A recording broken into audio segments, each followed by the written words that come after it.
Welcome to the radio podcast, episode 5, where we interview Connor Lyons, Karan Randhawa, and Kushant Gounder, some of our alumni who graduated last year. Hey, Jshan. Hi. How's it going? I'm good. How are you? So, Jshan, what is going on next week? Next week we are having an anti-bullying theme because of the National Pink Shirt Day. So on Wednesday, Dove, Delta Opposes Violence Everywhere, will be coming to our school at lunchtime and promoting violence prevention. Also, we're selling pink shirts all week for the We Are Love Festival. The We Are Love Festival is happening on Thursday, February 25th, from 3:30 to 8:30. There are really fun activities happening there, all around the idea of anti-bullying, and it's very fun and very cheap as well because the activities range from being free to $2, and all the food costs $1 a piece, so that's a great fact as well. And on Friday is the day that we're celebrating our Pink Shirt Day. So buy your pink shirts. Where do we get our pink shirts? You can buy your pink shirts in front of the library and at the We Are Love Festival. So excellent. They cost $12. And just to answer your question, I'm doing fine. All right. So we interviewed the grads, and they graduated last year, so I guess they're grads, but they went on for like an hour and 20 minutes. So I apologize if this podcast is super long, but you guys can fast forward and do whatever you want with it. So have you talked to any of the graduates? I have, and I've also watched their presentations in the library because Ms. Dirkson's had them come in and talk to us. So because you're graduating soon. I am. It's exciting and nerve-wracking. Well, you should listen to the podcast because then it'll be really nerve-wracking. Okay. Sounds great. Yeah, because they were talking about their university life and how much they have to study and how difficult it is and the courses and the weird assessment marks that they don't understand. And, that brings back a lot of memories for me as well. Mm-hmm. So that's great. Mm-hmm. Oh, I should say that Mr. Turpin's, have you seen Mr. Turpin's musical? I have not. Chitty Chitty Bang Bang at Michael J. Fox Theater. I went with my family, and it was amazing. And I know several other staff at our school. I think a bunch of students are going tonight. So it ends on the 20th, so go and see it soon. It's worth the bucks because it's a great musical. It's a great show. All right. Yeah. I should check it out. Bring my friends along. Yeah, you should. Anything else? I think that's about it. That's about it? Yeah. Okay. Well, high five. All right.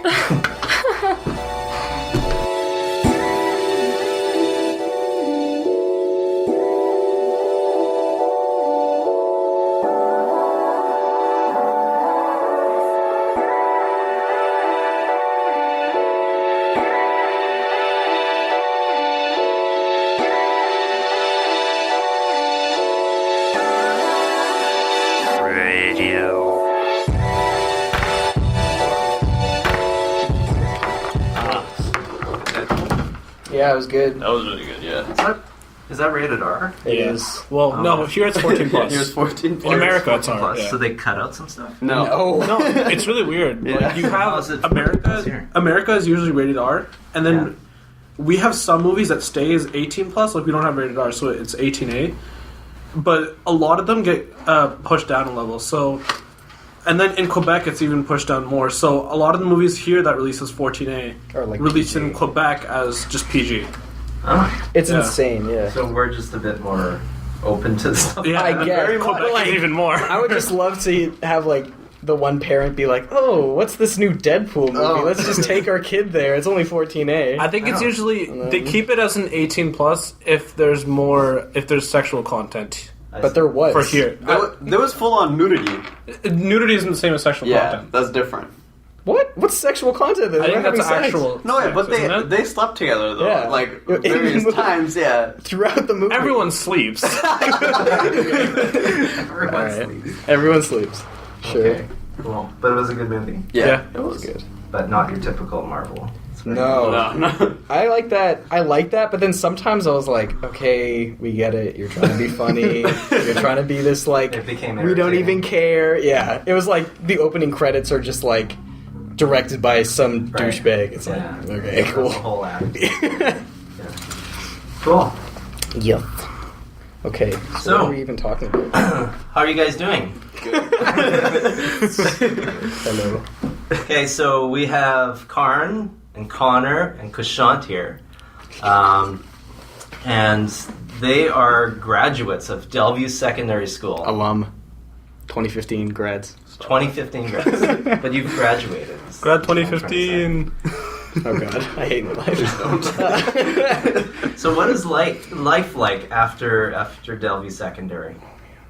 I think it's pretty cool because you have 3 students here, and they're each going to different universities. So Kushant's going to Kwalin, Connor's going to UBC, and I'm going to SFU. So you'll get like a little bit of an array. Are you doing our narration? You've got 3 students here. Today, What's happening? Connor's wearing a nice red sweater. Every time I see you, you're wearing that sweater. It's literally it. Like, I've seen you like. UBC student. I just really want to flaunt it. Like, I don't want Just people to be rolling like, in "Oh, that where do you go?" I just want it to just be there. You know? I had my UBC, but it didn't look like that. It was like an ugly. It was green with yellow lettering, so it was really ugly. But I wore it everywhere. It's just nice. You got to rep the school that you. I don't know. I go to SFU and just visit Karan, and I see more people with UBC sweaters than I do with SFU sweaters. You know what they say? Oh my god. What do UBC and SFU students have in common? They both applied to UBC. Well, we used to joke SFU standard for "So you failed UBC." that was a common line. Oh. So, Karan, what's up? What are you doing? You know, you still have a reputation here. I do? Especially around Christmas time. What did you do around Christmas? Don't you remember? Was it because I did the 12 Days of Christmas song? Yes. You could call it that. We had a meeting this year with students and teachers talking about how we could make the 12 Days of Christmas and the whole assembly better. Really, it was about you. Well, Amazing. But I think you were just randomly selected that day, right? yeah, Cyril just asked me. He's like, Cyril said, "You want He to?" didn't ask you, "Can you sing?" No, the question was, do you want to go on stage? Cyril basically asked everyone, and I was like, I am totally not doing that. I'm gonna sit. And then I said, I was the schmuck that said yes. Well, it had its moments. It was funny. Tom gives it his all. I forgot a lot of the words when I was up there. Yeah, we could see that. So, you're a legend here. What kind of stuff are you doing now?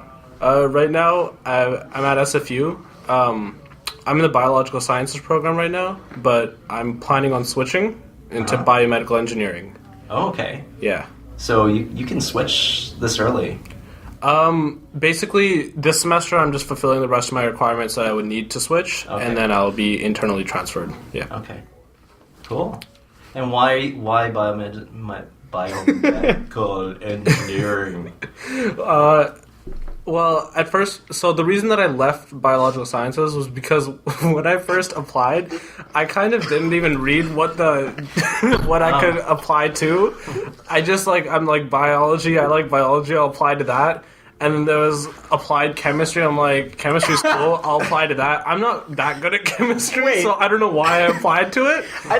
I just want to preface, Karan, this sounds really dumb, but it's SFU's application program is the most jumbled and confusing thing in the world. Yeah. There's no you can actually choose your major from first year, which is insane. At UBC, you apply to general faculties. You apply to sciences, arts, forestry, whatever, right? And then in your second year, you major, and for SFU, it's you just have this massive list, and right at the bottom, it's general science. Yeah, so it's we're talking about the user interface for the website. Oh, for sure, yeah. Where you register, and that's confusing. Yeah, I had no idea what I was applying for. I just flew it out there, and they were like, "You got accepted to something." I was like, So on a clerical error, you ended up where you are now. Yeah. And now you have to switch. Yeah, so I didn't think biological sciences was for me. Like, I couldn't see what I was going to do when I graduated. Yeah. So I decided to look through everything else. I didn't even know they had that many engineering degrees because it's not on their list. So you have to go through like the engineering like website of SFU and look there. And I'm like, oh, I was just looking through all of those, and then I wrote down a few that popped out to me. And I saw biomedical engineering, and I just started researching it, and I'm like, oh, this seems really interesting. It's really cool, so I'm going to go with that. Okay, wait. Sorry, it's just to clarify. So, when you were in high school, you applied for biological sciences. You applied for that. Just bio. Yeah, you applied for bio. Yeah. And then, so did you just apply to bio thinking, you're like, okay, I'm going to do bio? Is that what your mentality was? I didn't know what I wanted to be, and I couldn't find general sciences. So you weird. chose it because you couldn't find the... Okay. Yeah, Yeah. It's really confusing. I don't know. I didn't honestly, apply like, to SFU. Okay. Like, I essentially... Go check it out. I essentially It was picked my major right then. So Okay. I'm... Like, right now, technically, I'm a biological sciences major. which is insane. Yeah, so weird. it's really weird. Do you have that option? Just go into There's right away? the only option in sciences, like they don't have any options like that in arts, because in arts and business you generally choose your major in third year. For sciences you choose, so third year meaning like as you enter third year, so at the end of your second year you'd choose your major. For sciences for sciences and for also engineering, at the end of your first year you choose your major. So, and those are usually based on your academic.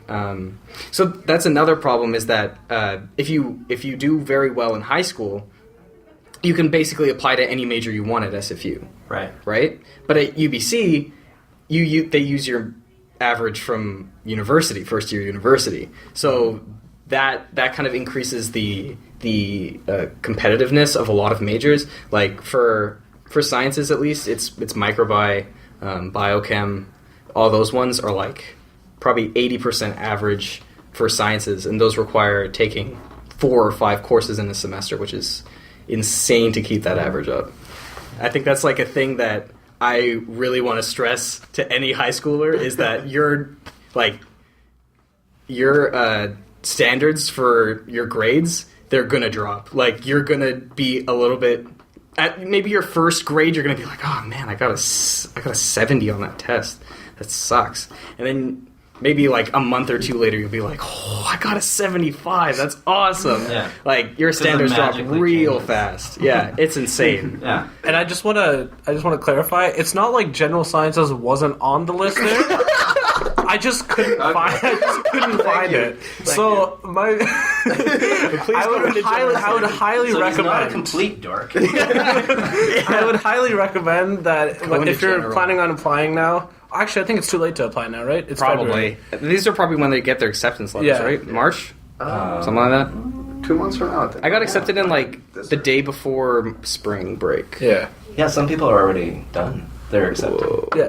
So what I would recommend is you read the application very carefully, and you should actually try hard, because I don't think in SFU there's nothing where you have to like write paragraphs or anything, but I know for UBC you have to do like your personal profile. Yeah, that was hard. That's so really just hard. like try your best on that. Try really hard. Or hopefully you tried your best. Yeah. Did You they? write a personal profile. Yeah. So at SFU and at UVic, they basically are, here's what do you want to apply to? Scroll down. Give me your grades. Cool. Your grades are good. You're in the school, right? At UBC, they don't look at that only. They also look at a personal profile section where you have to write around maybe 300 or 450 word paragraphs, kind of describing about, really general questions like, when was the time that you overcame an obstacle, or things like that. And you also kind of need to talk about your volunteer experience, talk about what kind of asset you're going to be to UBC. And, a lot of people actually kind of like throw it away. Like, they're like, whatever, it's not a really big deal. But I know that one of my friend's older brothers, when they first implemented this personal profile section, he had probably like a 90 average, obviously would have gotten in, and just completely didn't try at all on the personal profile section. It was not admitted. So it's super important. So it is important. Yeah, You gotta probably try know really him, hard. Mr. Kung. Stephen Hall? Yeah. Yes. Michael, yeah. Yeah, Michael Hall's older brother. Tried to keep the anonymity. I mean, not Stephen Hall. Whatever. I'm pretty sure he's not listening to this podcast. Oh yeah, tons of people listen to the podcast. Thousands. Going up from there. So what are you doing? I Kushant? go to Quanlen right now just because, again, I was like Karan and probably like Connor too. I didn't know what I wanted to do going out of high school. So I went to Quanlen because courses were cheap, and then I just wanted to figure out, so I took a bunch of random courses. Well, to clarify, I applied for HR management just because I'm like, I could probably get into HR management. It doesn't seem that hard. It's really hard. It's not. I got into the program. Oh, you did? Yeah. Oh, nice. So yeah, I'm in there, and then I just took courses trying to filter out what I want to do, and then had a lot of free time because I only took 4 courses. So then I got a job, and then a lot of my uncles and all family members did stuff here and there. So I just went to conferences, tried to find out what I really wanted to do. So then now I applied to BCIT for mechatronics, and then I'm going to go there in September. Well, I'm waitlisted, so hopefully get in September. Yeah. So who else do we know in mechatronics? I guess Cyril's? Cyril, yeah. Wait, I thought we were supposed to be anonymous. No, whatever. Cyril's Cyril's at Cyril could be SFU. anybody. That's true. True. Cool. Yeah. So mechatronics from HR. So how did you make that jump? So again, at Quanlen, I knew it didn't matter what program I went into. Okay, so it's just to get in. Yeah, it was just to get into the school, and I'm like, yeah, I can get into HR. It doesn't need high requirements. Let's just do general studies. Huh? I like how you guys are going into like these specific things. They're Yeah, like, but I don't know. I mean, it's like, okay, everyone gets into general studies, right? yeah. Yeah. So what, you wanted to seem like you were like this big shot? You're like, I'm in HR. That's what I walk around But telling at people. some point, That's you amazing. combine the two. Right? I took 1 year of HR. Yeah, exactly. What'd you get your degree in? Mine was cell biology and genetics, and I had no clue. Like I just kind of went with whatever I was interested in. It was like biology, so I really like biology, so I went into that. Really got interested in genetics, Uh-huh. so decided that that was going to be my major. But really had no clue what I wanted to do afterwards, and it was kind of my parents wanting me to become their doctor son.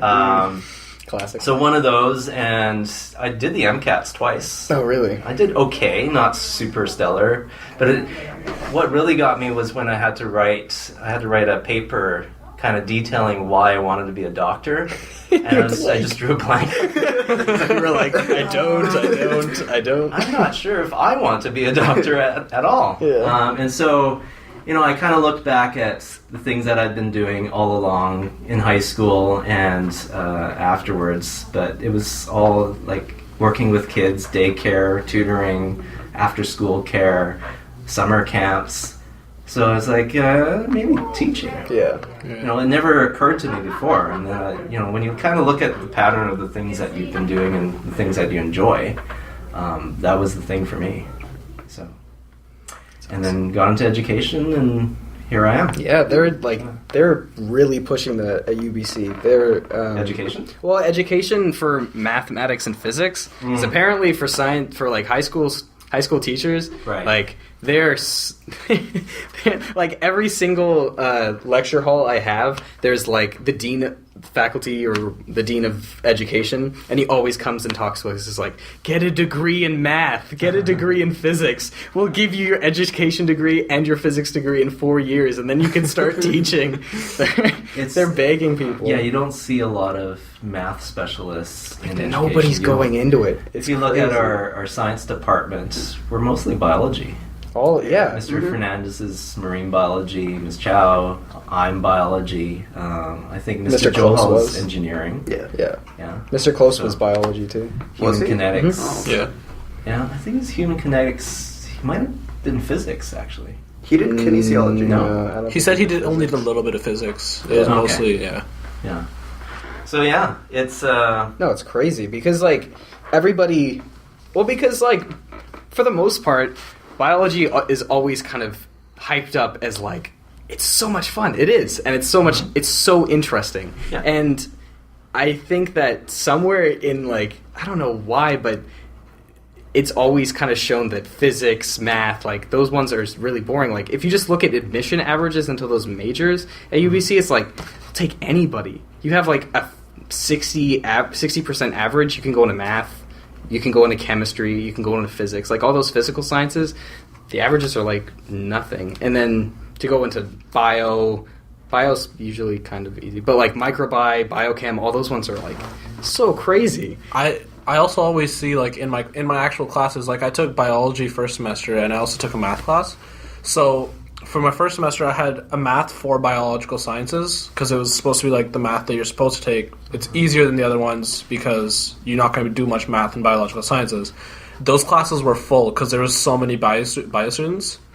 And then this semester, as I'm taking more physics and harder math classes, there's like no one in the classes. Like my biology class had around 150 students. It was like full. And my physics class has 20 students, and it's not even full. It's 2/3 full. Yeah. So it's crazy. Yeah, I don't think, like, when I was going to UBC, it was the same way. They asked, how many biology majors, and, like, almost everybody in sciences was in biology. So, yeah, it has not changed. That's what just made me, like, not really want to go that path.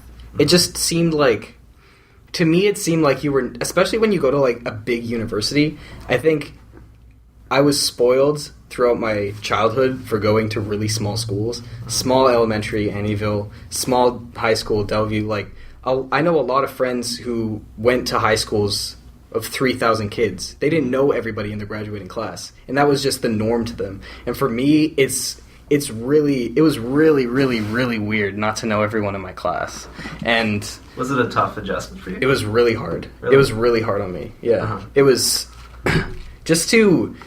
I think just the whole adjustment of having these massive classrooms, teachers that go so fast, obviously. Mm-hmm. You're there for only like 3 hours in a week for each class. It's like, that adjustment for me was really, really hard. Just trying to motivate yourself to actually get interested in the subject. Like, my first semester was really rough just because I just didn't feel like it mattered.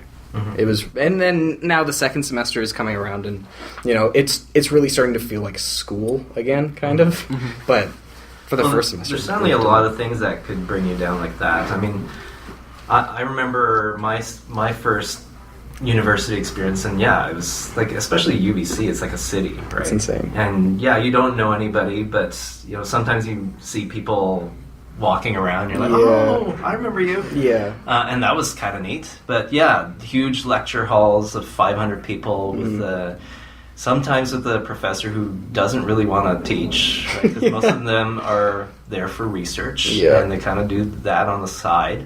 And so, I was thinking, if I had done things differently, I might have just stayed in my room and just studied instead of going to the lecture hall for some of these professors who would just kind of roll through the overhead and read them out, right? Yeah.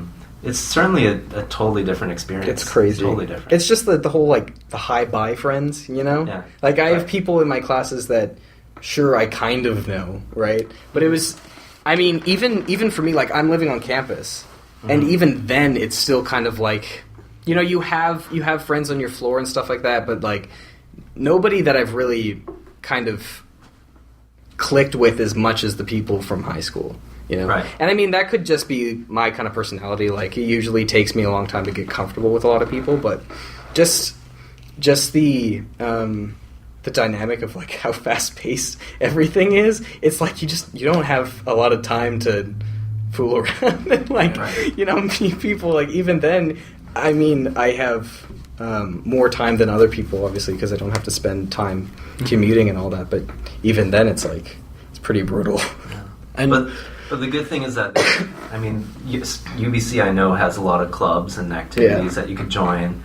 And that helped out a lot once I started doing that stuff. Like, I did martial arts, I started doing hockey. I tried, like, totally neat things that I'd never tried before, right? And that was an opportunity to do that and meet new people that way. Yeah. SFU is kind of, I think SFU is a lot different from UBC in terms of that, because SFU is known more as a commuter school. Not many people live on campus or, like, near campus.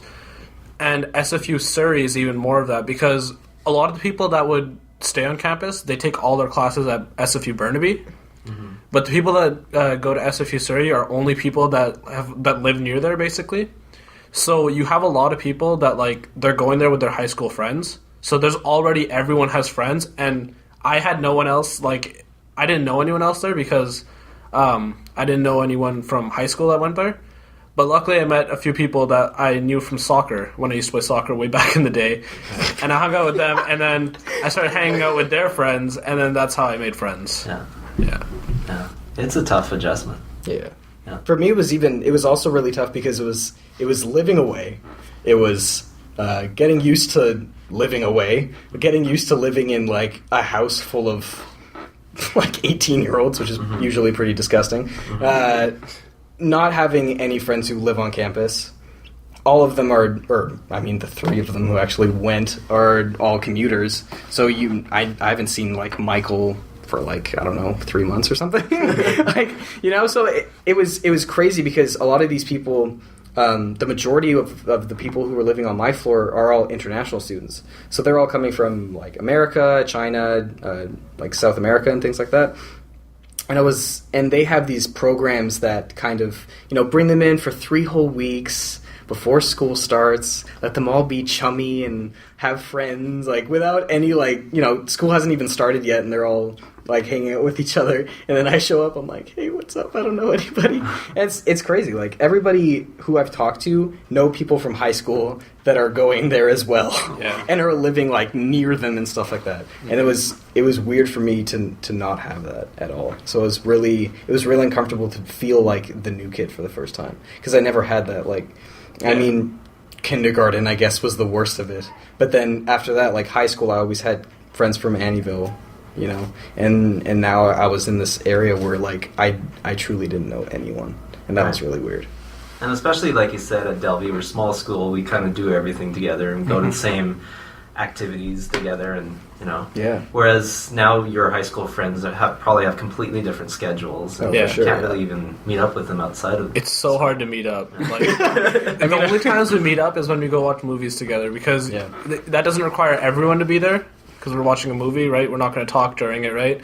But whenever we try to like play board games or anything like that, it'll be so hard. Yeah. And then plus like reading weeks, even then, I mean, I have my reading week now, but they don't. Yeah. And then Quatlin's reading week is like next week. Yep. And mine was last week. So it's like, it's kind of hard. Yeah. Wow. A trip down memory lane. I feel like this is like the episode of one of those like TV shows where everybody looks up in like one corner of the room and it has the clip shows. Yeah, clip shows.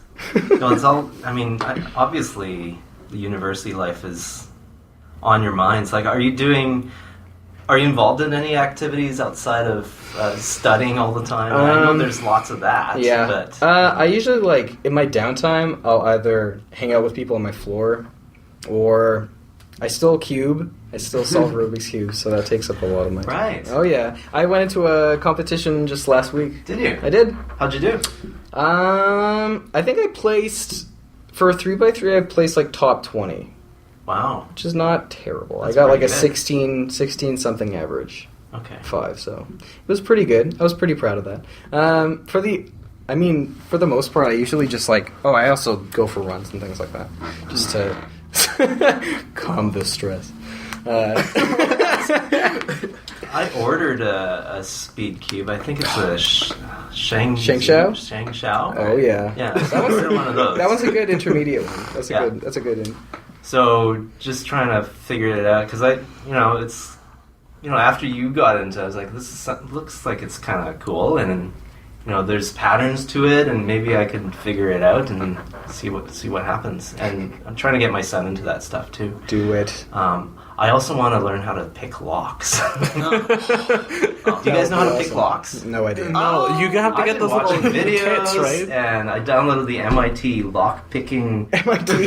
Yeah, they have a lock picking guide. You buy a set yet? What? You buy a lock picking set yet? No, I have. I tried to make my own with some metal from a windshield wiper and and I tried to use bobby pins but that didn't work. You could probably ask someone in the metal shop to make you. Yeah, I'll probably have to mastermind criminal. Yeah, I'll probably have to underground operation. That's amazing. It's one of those things where you always wonder, like, how does that work, right? And you watch the videos and it doesn't seem that difficult, It actually. really doesn't. One of Hartej did it. Hartej, he found a tension, like he made his own tension wrench and everything for it. Yeah, and then he did it for a bit. He lost most of his equipment just because he's really unorganized. But like he did get really into it, and like he got all the equipment for it at one point. He made a few of them in Metal Shop too, in like grade 11, grade 10. Oh, really? Yeah, That's awesome. Mhm. Yeah, I can see how it could be interesting. Oh, yeah. It's like It's really solving- addicting, I think. Yeah, it's I feel like at some point somebody's gonna be like, "Oh man, this door is locked. I guess I'll just go get the key." And you're gonna be like, "No, I can pick the lock." And they're like, Yeah, you want "Seriously, one of I can those just get the moments where key." It's like, I'm handy. Whip up the tension wrench and look at me. It'll only come in handy like once, maybe. And you're But then you don't want to look like the idiot where you're like, "I can do it," and you start doing it, and then they go and just get the key, and they're like, "Seriously, just get out of the way." Yeah. And in the end, you're like, forget about it. I can't do this. Yeah, but then, I mean, solving puzzles like that really, that's one of the things I like to do. Yeah. So that's how I got into that. And the Rubik's Cube thing. For I was sure. watching a few videos, like little kids. That's the best part. That's why you should get your child into it. Yeah. That was the biggest regret for me, is to get involved like sooner, because now I don't have as much time to practice, and to get that fast, you need to put in like a lot of practice. And that's how I got good like quite fast, was because over the summer I started right at the end of like school. So throughout the summer I had time to just practice. So if you just go down to the basics of how you would solve a cube, what is it about? I mean, you look at it, you look at the pattern, Right. and then there's some algorithm you've memorized, like spin this one over yeah, here, kind of like at this. a certain point, like if you look up, I guess, just like if you look up like Rubik's Cube 3x3 methods, there are different methods created by different speed solvers that are kind of trying to look at the most efficient way to solve it. The one that most people use is something called CFOP. That was a method it was created by a mathematician called Jessica. Her name was Jessica Friedrich, I think, in like the 80s. And basically, you just build it on layers. So you kind of solve like the first layer, second, and then the top. Right, I think I saw that method. You solve like one layer, and then you try to do the rest to match. Yeah, so like different methods kind of go different ways, but that's kind of the most common one that people usually get really fast with. Okay, so you do have to memorize. You have to memorize a lot. I know probably like just for 3x3, because every puzzle is different, right? So that's the kind of the thing that got me more interested in it, was that because if I just only knew how to solve a 3x3, it would just get really boring and I just kind of stop. But I know how to solve a 3x3, 4x4, 5x5, 2x2, all these other types like a Pyraminx, things like that. And those all have completely different methods, completely different algorithms, completely different notations. So that's what kind of got me more interested in it. For like 3x3, I probably know like 35 algorithms. So those are like 35 different sequences of moves. But I mean, if I really wanted to like go super into it, you could learn like thousands. Really. So is a 2x2, because I have a 2x2 at home, and I'm looking at the thing, and there's no center, right? There's no center, no. So is that more difficult, do you think, to solve? It is if you don't have any experience with a cube. If you don't have any experience of how it moves and kind of how to place pieces in where you want it to go, it is more difficult. But if you already know how to solve a 3x3, you kind of already have a pretty good grasp on how pieces move and how you should visualize it, it's pretty easy. I learned it pretty fast. So there is some connection between the for sure, cubes. for sure, yeah. Okay. Yeah, for a 2x2. Oh man. Like that's how people can get so fast, is that there's so many different types of there's probably like thousands of algorithms that you can solve, that you can memorize for that one. It's insane. Like crazy cases. Right. But I mean, I don't really have the time to do that anymore. And I don't really have like as much of an interest to get really fast. I just kind of like. But you're serious. Like you're the type who would, you take your cube apart, you lubricate it, you. Yeah. What else do you do? Tension it, yeah. Well, that's just mostly like. That's also for feeling too, because you want it to feel fast. You want it to be fast. And what's that called when it's like partly, and you want it to switch? You know. Turn. Turning. No, but I've seen them like how they calibrate it, or not calibrate, but adjust the tension so that, or maybe they were talking about different Rubik's cubes and how some of them are easier to turn because you can even there's less part way, and then when you turn it, it'll flip the rest of the way. Corner cutting. Corner cutting. Yes. That's just because of. Oh man, this is becoming like the Rubik's Cube podcast. I like how we went from like, how's university going to like, That's tell me what about the cube. Rubik's Cube? I mean, I can sometimes accidentally solve one side. Nice. I've heard that too many times. But corner cutting. That's because the thing is like Rubik's Cube is the brand name. It's kind of like Kleenex. Right? Mm-hmm. Kleenex, it's really facial tissues. So what I buy is basically the facial tissues of 3x3s. I buy like speed cubes because if I was going to use a Rubik's Cube, it's like so bad, so bad. And that's because like it's a completely different setup for how they set up like the core and how the pieces fit in. Mm-hmm. So if you took apart one of my cubes, it's actually just like it's literally just a little stick core with like these little holes in them where you just stick in the centerpieces, and all the other corners and edges just smashed together. It's got these little torpedo things. Exactly, yeah. So the corner cutting is what you want when you want to solve fast, because generally when you solve really fast and you're turning it really fast, you're not going to be as accurate as you want to be, right? Mm-hmm. So with corner cutting if you're a little bit askew and you just kind of push it up, then it's not gonna completely lock up on you, right? It's not gonna give a pop. I see. And so I guess in competition you have to use stickered cubes, right? Because they do have stickerless ones. Yes, they have stickerless ones, and actually, just last 2 or 3 months. It's actually they've been regulated in competition. You can use stickerless cubes now. You can? Yep. Okay. Mm-hmm. And they're usually good because they give a different feel. Uh-huh. So some people like that feel, others don't. I don't really like it, but right. Yeah. Because the idea was that you could see the corner coming or something. Yeah, and then they were like, "This is ridiculous. Nobody's ever going to really use that," so they kind of didn't really care. Right. Except maybe the flash. That little split second. Yeah, exactly. And I mean, like, who's really counting? Like, it's they don't take themselves that seriously. I mean, I would hope not. It's a really fun community. I mean, it's really young. Mm-hmm. So I mean, the last competition I went to was the biggest one in BC yet, and that was like 86 people. Mm-hmm. So it's big for us. But so, what's the average age? Oh, man, these kids are probably like 11, 12. Wow. Okay. So, I mean, those are the kids that are going to get fast. Yeah. Because if they keep up with it, I started when I was 16. Mm-hmm. So that's kind of when life gets in the way of things, of hobbies, right? So, like, these kids are, like, 12, 13, and they're solving the cube in, like, 10 seconds, 9 seconds. So it's like, you don't really have a chance because, they have, what? I don't know, like an hour of homework a night. What else are they going to do? Right. They just cube. They just, that's it. Okay. Speaking of homework, university life, right, guys? Crazy. Sick segue. Should we talk about the You can course talk about load? whatever you want. Whatever I want? Oh, man. Hey, do you want to go? Like, I don't even know. Like, what should we talk about? So, Kushant, what are your hobbies? Yeah, there you go. Sunday soccer, work, Ooh.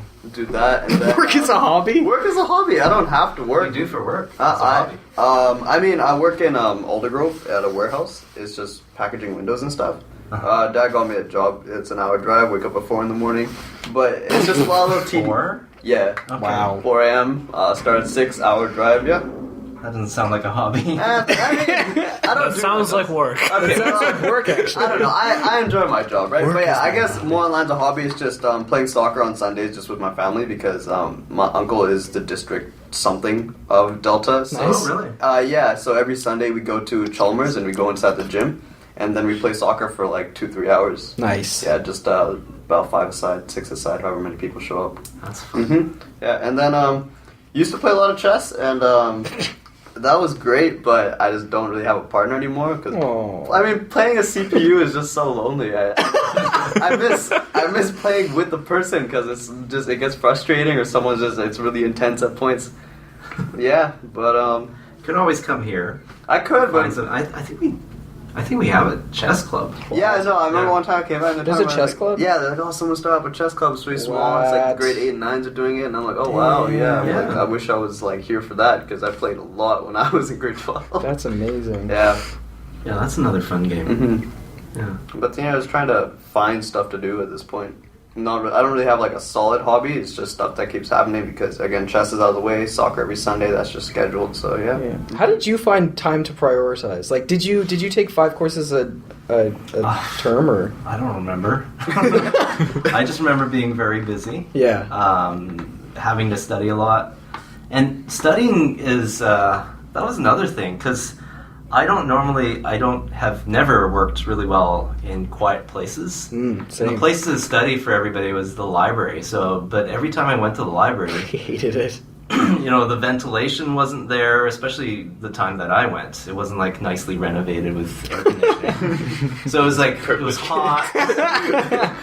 I swear, some of the lecture halls in the biology wing, the biology area, they tested them afterwards and found that the CO2 levels were above the That's regulation. amazing. And you would study in there? No. Oh, okay. That was lecture halls. That was a lecture hall. Wow. So no wonder you'd look around and everybody's like asleep. Yeah. Like seriously asleep because the carbon dioxide levels were That's insane. way above how much they were supposed to. Wow. So they actually had added ventilation to them. But I can imagine the libraries at that time as well. Because I would go in there and I would already feel sleepy. I was like, this is not where I can study. Yeah. So sometimes I would study outside or I would study somewhere else or sometimes I would just take a nap. Nice. Yeah. Nice. But what were you asking me? Well, How I do think find it's time. Well, I think it's just it's hard because, especially with a lot of kids just going here, like a lot of students here are really hardworking and they put in the time and they put in the work, and obviously, when you're taking like 3 or two main like courses, I guess, at a time in high school, when you put in the work, you get the results because you have time to really kind of perfect that, right? Mm-hmm. And when you kind of get to university and you're taking 4 or 5 courses at a time, it's like you don't have the time to perfect it. You just have the time to get as much as you can, right? And then just like go for it. So it's I think it's hard because you're going into university being that hardworking person. If you put in the time, you get the results, but that's not always the case. So it's like you can't put in more time. So when you put in more time, how do you kind of get a balance of feeling like you're not just always the doing biggest work? I think for me the biggest shock was, like you said, the marks just all of a sudden came down. Yeah. And I was used to getting straight A's, and I was a good student in high school. And this is what I find too, like somebody like me goes to university and there's a shock factor because all of a sudden, what? I'm getting like 70%. I got like 65% in organic chem. And that was like, that's good. What? That's good for organic chem. Yeah. And so that was a huge shock for me. Yeah. But eventually I just kind of accepted it. It's amazing. That's a great. Well, my philosophy was I would just always try my best, and whatever happens would happen. Mm-hmm. And I never really stressed out about it too much because you can't. Because it. Stressing out only hurts you. Like, it makes it harder to learn the stuff. Yeah, because you can't expect to do as well as you used to. For sure. I mean, they're really going to push you hard. And especially, like, I'll just give you an example. The audience. I just took a math midterm in my Math 103 for anybody who's going to be taking that. It's just an integral calculus class. And... just an integral calculus class. Only. But I mean, like, you kind of took that, like, for those people who are, like, taking calculus, or just calculus in high school, you kind of get introduced to integrals. You're like, whatever, it's just an integral class. Our average for the entire course, because there's obviously different sections, it's probably, like, maybe, like, 700, 800 kids. Our average on the midterm itself was 49%. We had a failing average. Wow. And, like... and just to like clarify, like when the admission averages at UBC are really stupid high when you think about it. I was waitlisted on I think I had like, I don't know, like a 90 average or something, and I was waitlisted for sciences, and then I eventually got in. So they're insanely high, and when you're basically getting the most like the tryhards of every high school coming into like one school, and then you get like an average that's like 49%. Like that's heartbreaking to some people. Mm-hmm. That really messes up your perception of yourself, because you always think of your crushes your ego. Well, it's for sure, because you always expect, like in high school you're always labeled, oh, you're just like the smart kid or whatever, right? Yes. And you always kind of have those doubts like, oh, well, not really, I just try hard. And then you kind of get back, and then you get that reassurance like right at university. It's like, you're kind of screwed. Like a 49% average, like that's pretty rough. Yeah. And they try to, and they purposely do that. Like the math department and the chem department purposely do that. They set quotas. This is the truth, actually. The university sets quotas of what percentage they want the average overall to be. And for math and chemistry, they want the overall average of all the courses to be around 65 or 62. And usually they also make the first year courses way harder than the later year courses, because they call them like weeding out courses.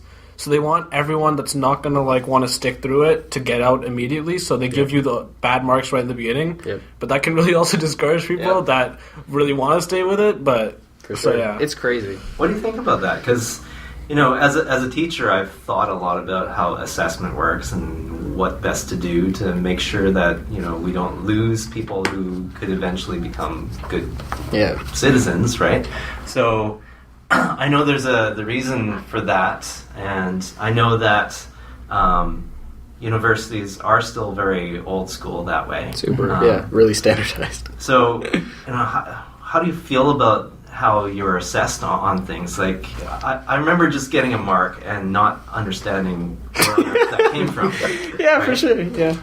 Some stuff, like, I guess it kind of makes sense, but then some stuff you have in there where it's just, like, it's ridiculous. Like, why would this be a thing? Like, I just had a midterm in physics where this one question, I didn't read it properly, so I basically just forgot some coefficients in my equation, my final equation. All the work was correct. It was out of 10. They gave me a 0 out of 10 on that question. And, like, there were other people that, like, got the wrong answer, but, like, they had, like, some work, but they still got the marks because they used the right numbers. You should refute that. I did. I talked to the professor and everything, and then she's like, oh, no, I just can't because you didn't use the right numbers. So I'm like, okay, that's great. Wow. So that stuff can be kind of annoying, where it's like... It's totally annoying. That's really annoying. Yeah. Standardized testing is really tough, especially because... especially at like the high school level, it's awesome because you kind of have, I think, for me at least, I like to do something, get it done, and then get the results, right? Mm-hmm. And that's obviously really satisfying for like anybody, right? And for high school, you get that a lot. You study hard for a test, and you get tests like every other week, obviously, right? So you study hard for the test, you do the test, you get the results, right? But then once you hit university, it's like... Well, where are my tests? You take 3 in the course. Yeah. You have your midterm. You have maybe 3 if you're lucky. You have one midterm, and then you got a second midterm, and you have a final exam that's worth half your grade. Yeah. So it's like that huge duration. Yeah, exactly. Yeah. That huge duration of it. It's literally like running a marathon because you don't have as much motivation to like really, really like go the long stretch and study every day throughout that time because it's like, oh, it's so far away. You have like, it's like every month and a half you have a test. Right. It's insane. And when the teachers actually, or when the professors actually do give you your marks, if the average is high, you won't have like a congratulatory, like Miss Chow puts the names on the boards, like whoever got the highest marks. In university, it's like a high average. The professor's like, I should have made the test harder. Exactly. The professor's like, oh, I failed the class. I should have made this test harder. Yeah, you weren't supposed to get good marks. Yeah, the professor. So it feels really weird. Like we're not being congratulated. It's just like, oh, the test was too easy. So yeah, or they just be talking. Well, and that really affects like other people, right? Because if you have like a 66 average or something throughout a test, and the professor's like, too easy, way too easy, we're gonna have to make the next one much harder. The people who are below that average already don't feel good about themselves, and then now they're hearing that this was an easy test. It's like, it's just like like repeatedly just getting like punched in the face, and you're really treated as like a statistic at that point. You don't feel. It's really hard to actually feel like you as like a student or an intellectual really matter, because you're really just at least in the first year, you're really just trying to survive. Like you're really just trying to like get all the stuff in and get it out and just try to pass, not go on academic probation. Like just you don't want to be one of those people. You want to try your hardest, but it's brutal. Like this is why so many people, you're at a really young age, and then now they're like, oh, you finished your first year of sciences, well, choose your major now.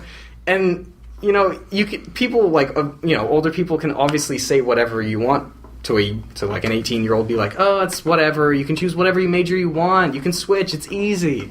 But like when you're talking to an 18-year-old, it's like, I'm choosing my major. Like this is a big deal. It's called major. Yeah, it's a major. It's like this is the thing that I'm going to be. Big deal. Yeah, it's like this is the thing that I'm going to be doing for 3 years of my life. I don't want to mess it up. And I think that for me at least, it is stressful, because even though that you can say like, oh, I want to switch and stuff like that, you kind of want to keep it going. Costing money as well. Yeah. So it's like you don't want to screw up. Yeah, my worst experience was in education, actually. I had this professor, I think it was child psychology, and instead of studying what everybody else in education was studying, Piaget and the theories behind child psychology, he wanted us to study his stuff in his book. So he had his own book, and we only read that. And so when I had conversations with other people in other classes, oh, we learned about this, and it's so interesting. I'm like, I have no idea what you're talking about. And still to this day, I have no idea. Because he kind of went off the beaten path and kind of said, you're just going to learn my ideas. Yeah. So we had papers that we had to write. And I think there were, if I remember correctly, like 5 different papers we had to write. And he told us that we could, you can hand them in any time. You can hand them in at the end if you want. So that's what I did. I took my time, because I had other courses. Took my time, wrote all of them, and then handed them in. And then after he marked them, he posted the marks, and I failed the course. Cool. And because he said I was missing something from the first one, and then he took a look at my second one. You're still missing it, so he took more marks off. And then by the third one, he said, you're still missing it, so he gave me 0 on the third paper. And I was like, what you said we could hand them in together, so I did. Yeah. And then you're just playing this game of, I handed them in together, so how would I know to make the changes as we go on? That's right? brutal. So he refused to talk to me about it, because I went to see him. And he said, I'm not talking about this. You failed. Fair and square. So I went to the dean, and the dean said, oh yeah, that professor. So I was like, oh, okay. So I handed the stuff to him, and I ended up getting a B. Wow. So it was totally a tenured professor. Oh my God. They always had problems with this guy, and they knew he had a reputation for doing stuff Brutal. like that. But yeah, stuff like that happens. And Professors are really rough sometimes. Yeah, and I mean, did you just hear that? Like, Yeah, that's rough. yeah. So did you actually learn anything from his class, or? Well, I learned A lot of some his stuff, but it wasn't, I can't engage in a conversation about child psychology with other people, because they learn kind of the classics, right? Okay. So he went off You learn the more canon New of Age. knowledge of child psychology, and it was all this guy's research. Okay. Weird. So that's so strange. That's really strange. It's kind of unfortunate, but oh well. Have you guys Those any kinds of things you just get out of, and you think about later on. And it's kind of funny because I survived university. Yeah. you end up somewhere. You survive. right? I'm here today. Yeah. Have you guys had any rough professors lately, or? No, all my professors have been good, except for that one that gave me 0 out of 10 on that one question. But even Probably a TA. she's not bad. It was probably a TA. No, but I showed the professor, and she still said no. Yeah, well. But even she's not bad. Like all my professors are great. Yeah, me too. I mean, I use Rate My Prof for all my professors, and so far it's been going great. Like, that site is amazing. I'm surprised how accurate it is, actually, because one of my classes, I took Introductory to Chemistry, so my first year I took that, and I didn't do Rate My Prof, and I'm like, okay, this is going to be one of my toughest classes, like, compared to everything else. Like, this is the hard science classes. I don't know who my prof is. Like it was weird, right? I'm just going to it. I always do that. Yeah, and then it's like couple classes in, it's like, okay, he's a nice guy. Like he's funny. He's like a ecstatic Fernandez. You know, he's just not. Fernandez isn't mean, but like he's passionate. Yeah. He was like that, and then a couple weeks, it's like every day, like it became that I really wanted to just go to this class, right? And then eventually, I'm just like, what, I'm just gonna check him out, rate my prof, like how good is he? And he was actually at the top of the list. That's for awesome. And he was the best chem prof at the school, and I'm like, thank goodness, right? And he was, and going into chemistry, and no, but the prof makes a huge difference at university. I mean, I had another prof for computer science, and I couldn't even understand him. Mm-hmm. Like, he had a harsh accent, and, like, he would just... Oh, that makes it so tough. Yeah, really bad. Like, I couldn't, like, harsh accent, and all he would do, like, there was a recommended textbook, but he would never go into it. He would just show some stuff on the slides and be like, okay, here's an assignment, like, go at it, you got this, right? And it's like, you ask him for help, and even if you try to ask him, like, you can't really understand what he's saying, because he's like, oh, you should know this, you should be reading something, you should look at the slides, and it's like, the slides don't have any information, right? And then that was one that's like, on Rate My Prof, he had a really bad rating, but I'm like, it can't make that big of a difference, right? And it really does, which is where I saw that, like, Rate My Prof is really accurate. What is computer science like? I hear it's really brutal. Computer science, first year, it is really brutal, just because, again, it's like, not even like learning French. Think about learning like, what's the hardest language you can think of like that? I don't know. Yeah, what language do you code on? I used Microsoft Visual Studio. What language? Visual Basic? Yeah, I did C++. You did C++ in first year? Yeah, that was what it was, right? At UBC, it's a language made by a professor there. Oh. Yeah, they don't... For the first two, it's called Dr. Ricker? Something like that. It's like it's pretty basic. Yeah, I think they start doing JavaScript and C++ in like 200 level. That's insane. No, my prof, like he was a strict person too, right? It's like that class I only had once a week, so then it's like 1 week I'd be there. Like first class I was there, he just did like an intro, like this is when your exams are, here are your assignments. We're gonna go right into it, right? So it's like 20-minute intro to everything, and then went right into the material. Didn't understand a bit of the material. That's insane. And he's like, all right, next week you got a quiz, and then week after that you got your first assignment due, and you're only getting 3 quizzes, and then each assignment's with 10%. We got a midterm, and it's like, okay, no second chances. That's the scariest part about like 20% per thing, right? Oh my god. Per test and everything. That's insane. So yeah, did that. Like learning the language was really cool. It's just I couldn't keep up with it. I wasn't good at it just because I couldn't understand him. I didn't know what I was doing. A lot of people ended up dropping, and then I dropped too because I'm like I can't. Yeah, that's crazy. Like I didn't stand a chance. Like I think after the first test I was sitting at like 45% or something. Whoa. And it's like most of the class was like, it was really annoying. It's lucky that you actually had a test though before. Because usually, like... Well, at Kwanlin, you always get one midterm before your last day to drop out with a W. That's nice. So... That's really nice. It's like, yay, but yeah. Again, like, I went there to try to filter. Like, I really did enjoy computer science. So, like, it was a cool class because there were students in there who took it as GPA boosters. Mm-hmm. So, like, they That's the worst GPA booster then. Maybe if they were really good at C++, I guess. Because they were, like, 3rd or 4th year students in computer science. Oh, okay. Right? So they knew what they were doing. It's like, there were students that came in, like, I finished that assignment last night, and it was, like, the second week of class. I was like, all right, well, thank you for making me feel bad. You really have to do some research before you go into it. Like, I mean... Even if it seems like an easy course, I remember my friend suggested that I take family studies, and he said, "Yeah, easy marks. Go and take it. It's So I did it, and it was only available at night, so it was a night course, and I was the only guy in the whole room. They were talking about statistics and families and marriage, and so.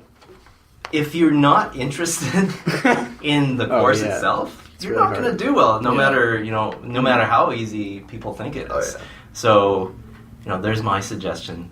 But it's interesting that I didn't know about Rate My Prof. I knew about Rate My Teacher. There's Rate My Teacher? There's Rate My Teacher. Oh. Wait, for like... You can't even choose, though. It's like Rate My Teacher at Delview. It's like, damn, I didn't get the one physics teacher. It's like, oh, no. I was disappointed because I wasn't on there, so at one point I actually went on and rated myself. That's awesome. 5 stars. Comments. It's kind of an ongoing thing. Every few years, Mr. Kung is the best. Every few years I'll write up, He helped me win the Nobel Prize. It's kind of funny that way. I really regret not taking a computer science course because it seems really cool. You still can. I know, I still can. I know. It's like I'm already so withered. It's not over. I'm already Only 2 semesters in. It's all over now. It's just begun. Yeah, but I think it would be really cool. That's one of the biggest like majors for like any school. I think now everybody's going to computer science. It's crazy. Yeah. Because that's the only one that you can actually choose. Like you can choose right out of the gate. That's your major at UBC. Wow. And there's a lot of people in it. It's crazy because everybody wants to. It's the thing that's advertised as the new age job. Everybody needs coders. Yeah. But it's like I don't know what's learning gonna how to happen. code. I mean, you could do that yourself. That's what I'm you don't to need get a to class like for it. computer science. That's totally different. Yeah. Like the learning like how machine language works or all those theories. Like I never went into computer science. I learned how to code By yourself. So it's kind of when I do infotech, it's limited to What I know, which is coding and web design and things like that. I'm very much self-taught. I did take some courses for it, but in terms of computer science, that's a different ballgame. Oh yeah. What languages do you know? Java, Python. Those are my 2 main ones. I never learned any C++. Yeah. Yeah. It's like because I'm thinking about like learning just in the summertime because I mean I'll have a lot of free time. Yeah. I heard like Python's the best one to start off with. It is. It's very forgiving as a language, and it's the way it's written is very clear and logical and makes a lot of sense for people who are learning coding for the first time. So that's why most people like to start with that one as a learning language. It's not a Mickey Mouse language because they do use it. Like when we went on a tour of EA, they use it for building some of the tools. They don't use it for their actual games. That's C++. Right. But for some of the tools that you use to help them in that process, because Python's so easy to get going and make something, they use Python. Dropbox is a company that, like, I think almost exclusively they use Python for everything they do. Oh. Wow, cool. Yeah. What kind of courses are you guys taking this semester? Right now, I'm just taking 3 courses. I took 4 courses last term, but I decided to do 3 this term. So I'm taking physics, a math, and bio. Nice. The physics is really weird. So I'm in this. It's really. I don't even know how to explain it because the physics class is like it's unique, where we don't actually learn anything in the lectures. The lectures are all labs. So we'll have 3 2-hour labs a week, and we'll just be doing the labs, and we'll go home, and like all the lectures are online. We have to like listen to videos. Oh my god! And that's how we learn. Then in class we only do labs. So and we get like activity guides every class. So it's really interesting. Like you learn a lot like that because you actually get to see what you're doing, and you get to like see everything in motion. So if you're not very much of like if you're a visual learner, like that's way easier. Right. Yeah. That's crazy. But I have a similar thing also for like my physics class too. But it's even worse actually because it's like here's the pre-class notes, and then you just show up to class and the professor's like walking up and he's like, okay guys, here's the notes, and he like powers through them. He's like, there. Oh, there's a worksheet question. All right, how about you guys work on this worksheet question? So basically what we've had so far is just a pre-reading and they're like, we just want you to have a nice little brief overview of all the concepts, and we're like, okay, so you just read it over. Then you show up to class and they're like, here's this worksheet question, and we're like, let's just let you guys work on that for like 10 minutes. So we're sitting there and it's like, we don't know how to even start on this worksheet question. So we're just wasting 10 minutes of our time just looking at the page because we don't understand. Wait for the professor to tell us how to do it. And then power through another set of notes and be like, all right, try this next worksheet question. Like, I haven't learned anything in this physics class. It's the worst class ever. Like, God, I never get a good physics class. Like, this is the worst. Every single time I show up to class and I just don't care. Like it's just not. It doesn't make things interesting. When I read it at home or when I like talk to people, I'm like, this is much more interesting than actually just like showing up to class. Like this is the time where it's just kind of like, what's the point of showing up to class when it's going to be like this? Because I'm not learning anything. I'm literally just showing up to class to just like feel stupid. Like that's literally what it is. I'm like showing up to class and I'm like, oh, you don't know how to do this one problem that we never taught you how to do? So I actually took my favorite prof was actually he taught microeconomics and macroeconomics. I took both of those. What was his name? I can't remember his name. He's an American. He's from Boston somewhere. Okay. But he was so entertaining. He would walk around with a mic and talk to people and make fun of people as they came in. Robert Gateman? No, I don't know. Gateman? Gateman.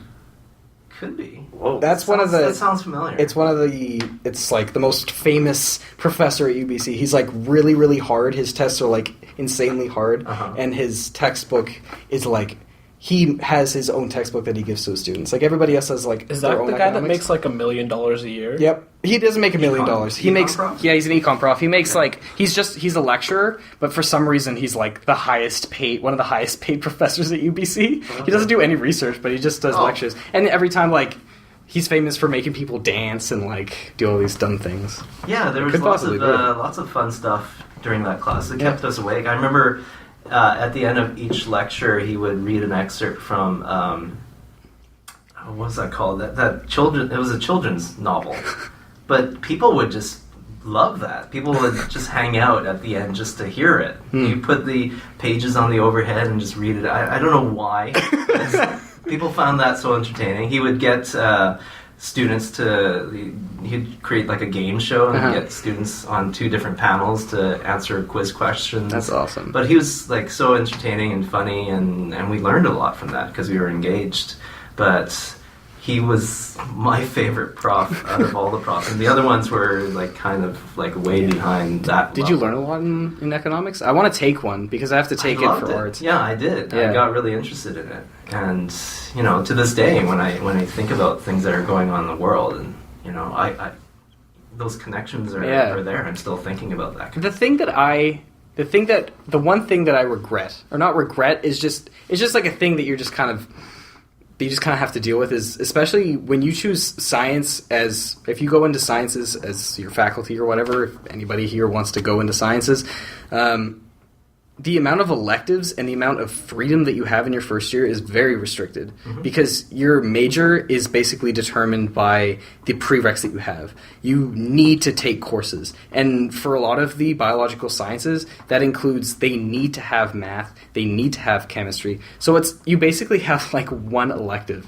And for like the longest time, I'm listening to all my friends and like who are in arts, and they're just like, oh, I'm just trying this class. I'm just like, oh, it's just so interesting. I just get to have all this fun freedom just to like try different classes. And you don't have that at all. Like my sister kind of pushed me more towards to like try different things and try different courses. And after maybe like 3 weeks into my first semester, I had to change my entire timetable around because I realized that with the courses that I was taking for second semester, I couldn't choose a major for anything. No. So it's like you're really, really limited, and that kind of sucks because you have more, I guess, freedom to just kind of choose and just kind of figure out what kind of things interest you. Well, you just like later on you'll get some choice, and that's when I started taking like things like music appreciation, and there's a beer making course. There was nice. There's like lots of other really interesting things. Yeah. So take advantage of that later on. And all the activities, and you could go. I always wanted to do fencing. I never got into that, but it was between fencing and martial arts, and I kind of want to tick off all the boxes of my stereotype. Code, martial arts, so I did that. And then the last year, I was like, I gotta try ice hockey. I never tried ice hockey before, so I did that. So there are some opportunities for a lot of fun and learning different things, so it's great. There's a really cool club for people who are interested in geology. And I'm taking a couple earth science courses, actually, because I feel like in high school I never had a good introduction to that at all. Yeah. You have these core sciences, and nobody ever talks about earth science. Right. No, like everybody who's in that course are art students trying to get a science credit. Right. And there's very few people who are actually going into it, and it's so cool. Like interesting, I love it. That's probably what my major is going to be in, actually, just because it's such a smaller program that you actually. That's the biggest thing for me, is that I actually want to have a smaller community in such a big university. And I feel like going into these life science majors and going into those things, you never get that sense of a kind of like a community, because just everybody's in it, you know? and it's so competitive. I don't like that feeling of just trying to best somebody at learning. Yeah. I don't know. It's really bothered me, like, more so that I've gotten to university, I guess, just because, I don't know. It's Because you're not competitive that way. You kind of just want to... Yeah, it's just kind of, you're there now to learn. Like, I can get it in high school because you're all trying to get the best grades that you can to get to the university, but then you're in the university. Right. What's your goal next now? What's your goal? You Why know? are you doing this? Yeah. So why are you doing it now? You know, now it's really just to learn, to understand and figure out what you kind of want to do. Yeah.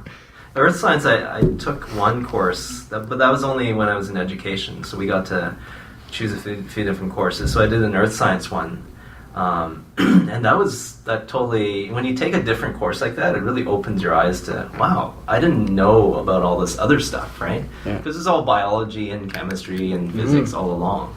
So that was good to have that experience. And then we ended up at Wreck Beach looking at rocks. Holes. Because that's where that's apparently where a lot of geological formations are. It's crazy. Yeah. I feel like I'm talking too much, but it's fine. that's cool. But it's mind blowing to me, because you have all these core sciences that you don't really know, and these core sciences have been studied for years. You know, we're learning about things in calculus, physics as 18-year-olds, and those discoveries have been made like 200 years ago.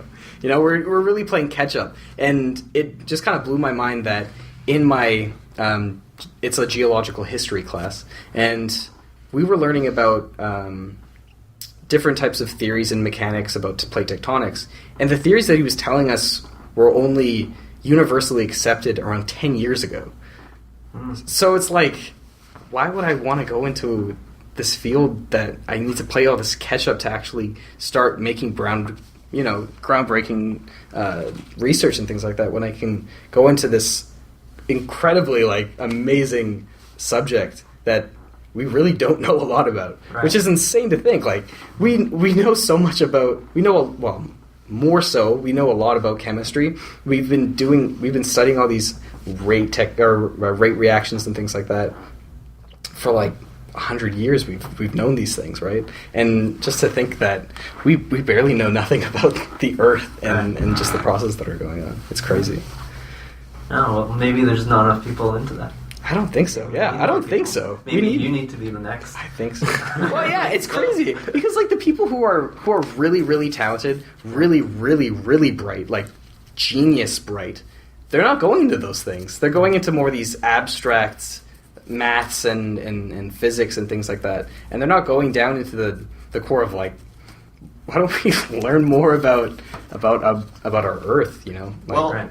Let's do this way, not to put Karan on the spot, but he's one of those kids who's in bio and stuff, right? He's not one who's just ever interested in earth sciences or anything, ever taken a course or have any... I haven't ever taken any courses. Nothing, right? But it Maybe seems it's cool. just early exposure to it. Yeah, because when was the last time that we learned anything about earth science? Grade 10? Yeah, you've grade got 10 we learned about teachers- plate tectonics. That's That's it. Yeah. Well, you've got teachers who are biology majors, and then it's kind of it just keeps going, right?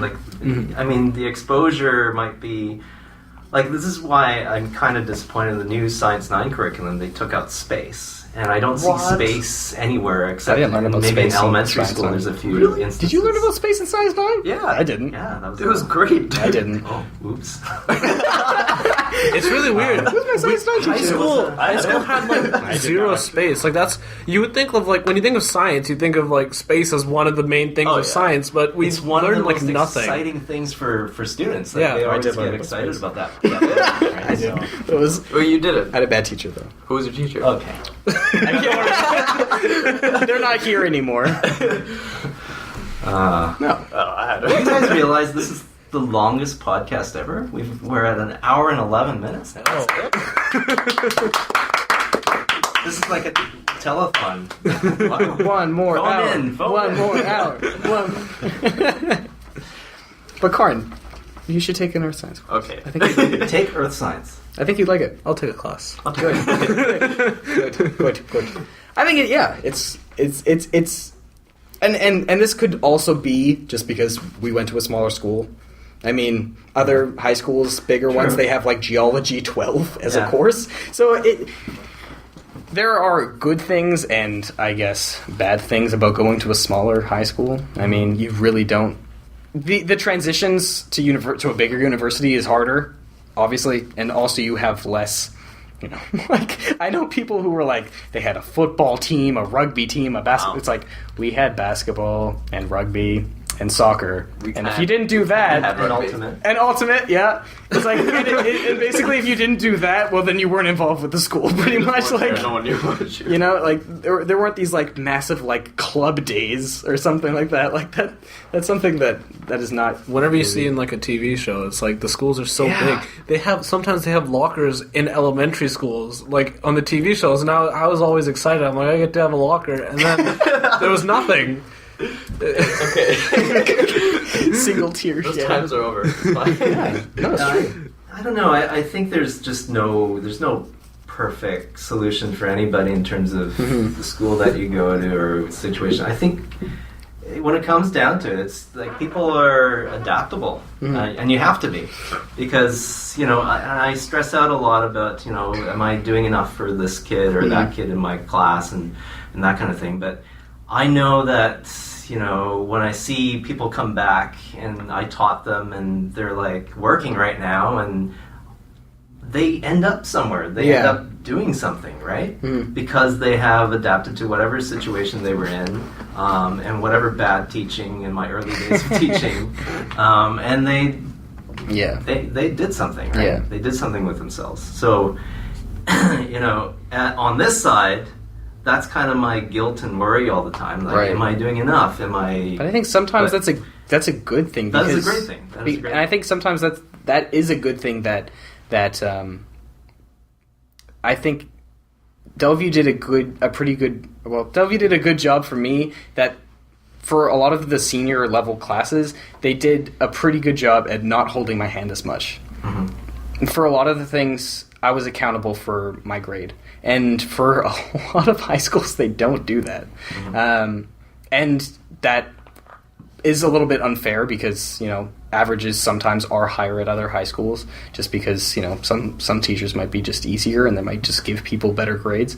And that is kind of annoying, especially when you're in grade 12 and you're trying to get into a university. But it really does pay off when you get to university because a lot of these people have a much harder fall because they've never failed. They've never failed, quotation marks. But like they've never done worse. But, at Delview, I mean, I did well, but there were times that I struggled, right? And for some of these kids, like the teachers never challenged them.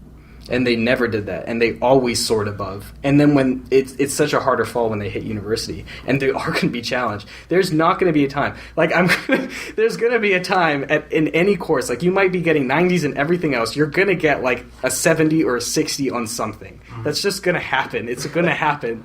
Like you can't. Like it's just going to happen. It doesn't matter. There's going to be a course that you're just. I think not gonna eventually you will fail a course, or you won't fail a course. You'll get lower than 50% in a course. I bet at least everyone probably has one course where that Probably, happens. unless they're in honors or something, then they can't. But Well, no, even if it's less than 50%, it could be scaled where they Oh, true, it still true, counts. Yeah, true. so I Yeah, think you right. still will get True. that one. Oh, If you for think sure. it's an awful mark, but then at the end of the year, it's like, oh, everyone so did weird. awful, so it's Yeah. good for me. I want everyone else to fail. yeah, I remember the one time when I did honors organic chem, and it was torturous for me. That was your major? Or you just did No. Oh, you just took the course. I did it because I thought I might want to get into biochemistry. So I took that, and it was horrible because there was a lot of pathways we had to memorize, and my memory's not good. Yeah. Whereas my friend, who's a dentist now, he had like a photographic memory. He could draw out any pathway in the textbook, and it would be perfect. So I really struggled with that, and I remember that final exam. I was like, "That's it. I must have failed the course." And I probably would have if it were not for everybody else. I know! That was the best thing ever! Oh my god! So I got my mark, and I was like, I don't get it, but okay. I've felt that so many like chemistry does that to me all the time. The chemistry department and the math department are just so brutal. Like, I don't understand. Like, in bio, honestly, first year bio was kind of a joke. Like, compared to Miss Chow's bio course, for me, it was such a joke. Like, they were just Miss Chow's class was spoon-feeding you harder. the answers. Miss Chow's class was harder. They were spoon-feeding you the answers. Like, we learned more stuff, but literally, it was just like, are you serious? I didn't feel like I learned anything because they were just like giving us the answers. But for chem and bio or chem and math, it's like it's hard because how are you supposed to inspire a kid to go into something like that when you're repeatedly like saying like you're wrong, you're wrong, you're wrong? It's like, you know, these could be like, these are extremely interesting subjects, right? Mm-hmm. These are extremely interesting subjects, and somehow. Especially with like the standard education system of kind of like assessments and things like that, you really kind of ruin a person's view of it, you know? And it makes somebody say that could have been an amazing contributor to like math or chemistry just be like, oh, chemistry's stupid. And it's I think that's like the worst thing is that we kind of they're saying like, oh, nobody's going into these majors anymore. It's like, well, obviously they're not, because you have these chem and math courses that are extremely hard, and then bio, the first year, is like spoon-feeding you the answers, and they're like, well, I'm getting the results I want in bio, so why don't I just go into that? That's why we have so many biology majors. I'm pretty sure, like, every person that I talk to who wants to go into bio is like, they don't even say that they're interested in it. They're just saying it's easy. It's because it's a different kind of studying. With true. Math and physics and chemistry, you have to do a lot of deductive reasoning usually. True. And biology, while it's not all memorization, a lot of it is memorization. So if you just remember certain things, and you can relate that also to other things, but you just have to like usually remember facts. So if people are better at remembering facts like that, then they're going to be more attracted to bio instead of the other stuff. Yeah. Even if they might find the other stuff more interesting, they might just not be as good at it, so they don't want to. But I think in second year bio, that changes. Like, I've talked to a lot of people, and that whole thing with like, oh, it's just memorization, that changes big time. But I think it's still more memorization than the other courses. True. Yeah, I remember math. I wish I had a better understanding of calculus, but I just so hard. never understood it. Because my first exposure was university, actually. Whoa, that's tough. So going into university, I was in IB at Richmond High, and I tried to take some calculus, but they couldn't fit me in, so I ended up taking like regular. So I never had the exposure. And then when I got to first year, I was like, what is this? Like, weird. It's rough. It's totally different language, and I didn't get it. I wish I had, because I know, like, it's just one of those things that when you get an understanding of something different like that, it like opens up your mind to some new world. Oh, it's crazy. It's one of the best decisions I made to take calculus in high school with Miss Kallenberg's, because she's like really good at explaining it, and we go into university and no one knows what's happening, but for me it's all review, so even if I didn't get a great mark in high school, I'll get a good mark in university because I'm just doing the same thing again. For me, it was completely the opposite. Oh. First year math was... Or my first, it was just a differential calculus course. It was brutal. Everybody who took that like the difference actually is that I guess for Karan's class it's not segregated between people who have taken calculus and who haven't, right? So there's this huge like mashup of people who know this stuff already and who have absolutely no idea. But at UBC, if you haven't taken calculus in high school, you have to go into a different math class. So this math class is for people who already know calculus, right? And so a lot of these kids took AP calculus, so they already learned all of the things, like all of the stuff, and then they just they either didn't take the AP test or they just didn't do well on it. So they're like, oh, why is this so hard and stuff like that.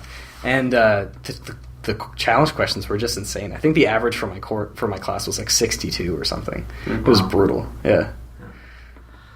Well, university life it brings back a lot of memories, but I'm glad I'm not there anymore. I wouldn't change it. I love it.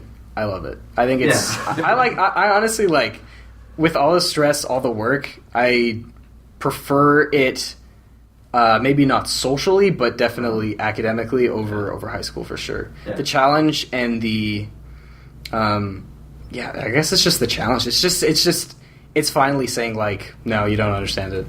You know, it's finally that. It's not. It's kind of. It's just kind of like, oh, you don't understand this at all. So you better start working at it to understand it, because if you don't, then you're going to fail. And those kind of thoughts never ran through my head in high school, because it was like, oh, I'll just figure this out in the night. But then, you know, you can't do that anymore in university. I've learned that. All right, so I think I'm going to run out of space on my account. So let's tie this up. Thanks, you guys, for coming in. Thanks, guys. And talking to me about or actually going on rants about your university life. Everybody drop out. No, it's fine. And cubing. Keep going. But everybody survives. You Everybody adapt, survives. and you guys will end up graduating and doing stuff with your life. So thanks for coming in. It's been good. Thank you for having us. Yeah. Good luck with everything. Yeah. Have a good reading week. You're going to miss Holy Connor. My reading week just ended. So much physics. You have no idea. It's going to be awesome. All right. Thanks, guys. Thank you. Love you. All right.